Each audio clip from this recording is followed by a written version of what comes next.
రిషికొండ అక్కడ తయారైపోయిందమ్మా. దాన్ని ఏం చేస్తే బాగుంటుందని ఆలోచించుకున్నారు.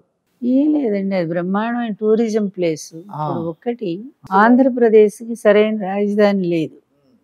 గత పాలకులు లేకపోతే ఇప్పుడు పాలకులు కూడా కబుర్లు చెప్పారు తప్ప సరిగ్గా ఒక్క రాజధాని నిర్మించలేదు. అవునండి.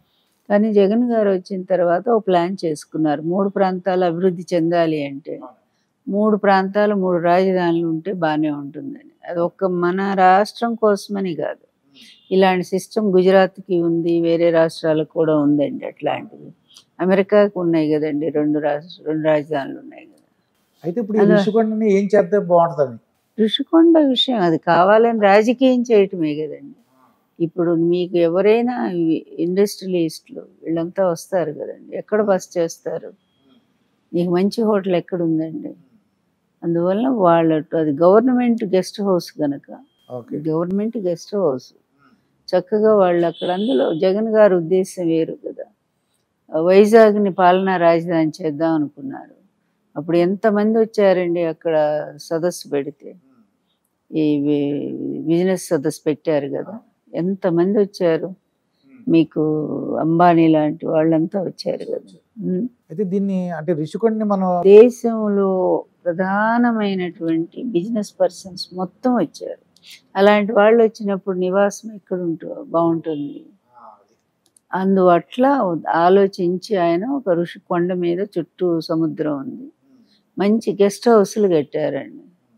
ఎందుకు అసెంబ్లీలో వాళ్ళే పొగిడారు కదా మొన్న. బయటకు వచ్చేమో విమర్శిస్తారు, అసెంబ్లీలోనే నిజం మాట్లాడతారు.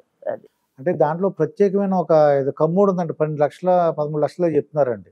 ఏమండి, లోకేష్ తిన్న భోజనం అంత కాదు అది, నిజం చెప్పాలంటే.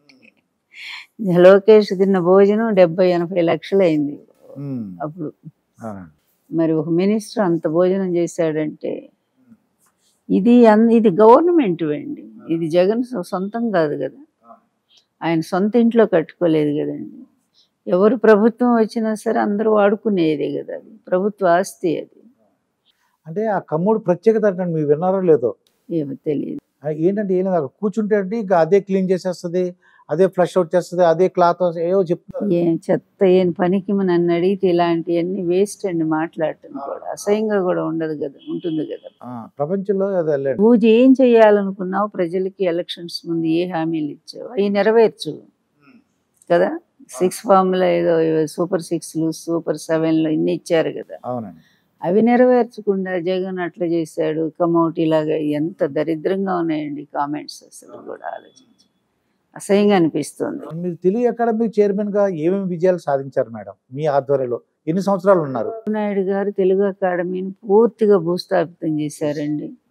ఇక్కడున్న తెలుగు అకాడమీని తీసుకురాలేదు, దాన్ని వదిలేశాడు ఆయన. కానీ జగన్ గారు వచ్చాక తెలుగు అకాడమీని తెచ్చి నన్ను చైర్పర్సన్గా చేశారండి. చేశాక అప్పటికి ఏముంది, అక్కడ కుర్చీ కూడా లేదు, దానికి బిల్డింగ్ లేదు, ఏమి లేవు కదా. అట్లాంటిది ఆ సంస్థను అక్కడ రిజిస్టర్ చేయించడమే కాకుండా కోర్టుకి వెళ్ళి ఈ తెలంగాణ గవర్నమెంట్ మీద తెలుగు అకాడమీ ఫండ్స్ అన్నీ తెచ్చానండి.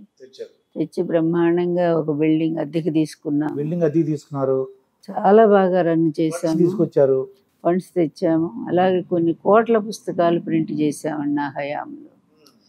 ఇప్పుడు మళ్ళీ దాని మొహం చూడటం లేదు ఈ గవర్నమెంట్.